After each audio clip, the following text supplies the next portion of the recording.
নাম কি আপনার? আমার নাম জিলায়েত জিলায়েত হোসেন। হোসেন। বয়স? বয়স 35-36। 35-36। কি হয়েছে আপনার বলেন তো? আমার স্যার মোটর সাইকেলে আর কি যাইতে লাগছিলাম, মোড় ঘুরতে যায় সেটা পড়ে গেছিলাম। পড়ে যাওয়ার পরে আর কি ব্যথা পাইছিলাম। মোটরসাইকেলে আসা পড়ে গেছিলেন? হ্যাঁ। পাটা ঘুরে গেছিল কিনা? হ্যাঁ, পা এইভাবে পড়ছিল, ঘুরে গেছিল। এইভাবে পড়ে ঘুরে গেছিল। তখন তখন কি মানে তখন পায়ে কি? তখন আমি এই পা দিয়ে দাঁড়াইতেও পারছিলাম না। অনেক লোকজন দৌড়ে এসে আমারে ধরলো।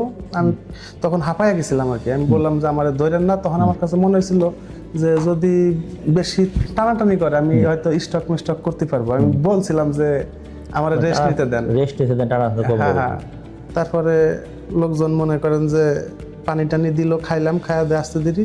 তখন বাড়িতে ফোন দিলে বাড়ি থেকে লোকজন যায়া আমারে নিয়ে আসলো ফরিদপুর। তখন কন্ডাক্টর দেখাবো মানে করতে পারছিলাম না। তারপর শাহিন স্যারের কাছে এলাম, স্যার দেখলো। দেখো স্যার আবার আপনারা স্যার আবার আমার আবার আপনার কাছে পাঠাইলো। যখন ওই যে এটা করলাম, এমআরআইটা করলাম, তখন ওইটা দেখে স্যার আপনার কাছে পাঠাইছে আমাকে। স্যার আমাদের কাছে রোগী পাঠায়, কারণ ফরিদপুরে আমরা তো এই অপারেশন আচ্ছা আপনাকে বুঝাই বলি ঘটনাটা কি হয়েছে। সেটা হলো, এটা হলো আপনার হাঁটু, ধরেন আপনার হাঁটুর এই বরাবর এইটা হলো আপনার সামনের দিকে রগটা, ওটাকে বলি আমরা এসিএল।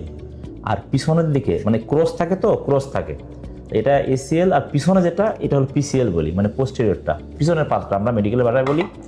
এইটা আপনার শীর্ষে, এবং আমি শীর্ষে সাথে আপনার আছে মেনিসকাস একটু ইঞ্জুরি আছে আর কি। তো আমরা ফরিদপুরে এবং এই আশেপাশে 10-12 ডিস্ট্রিক্টে অপারেশন আমরাই করি আর কি। তো এখানে এই আল্লাহ রাফেজ রহমতে এই হ্যাপিতেই প্রায় কতগুলো হলো আমাদের 96 না 97টা মতো অপারেশন করা হয়ে গেছে এই অপারেশন এখানে আর কি। আর হয়তো আমরা কালকে ইনশাল্লাহ 4টা করবো আর কি, 4টা করবো। তো 100টা হয়ে গেলে আমাদের একটা প্রবলেম আছে। যাই হোক, এখন আপনার হলো যেটা অপারেশন করা লাগবে, অপারেশন করা লাগবে, আমরা সেভাবে প্রস্তুতি নিচ্ছি। আপনাকে আমরা একটা ওষুধ লিখে দিচ্ছি, বুঝছেন? ওষুধ লিখে দেওয়ার পরে 8-10 দিন খাওয়া লাগবে অপারেশনের আগে। খাওয়ার পরে এটা মোটামুটি যেহেতু আছে, খাওয়ার পরে তারপরে আমরা আপনার অপারেশন করব।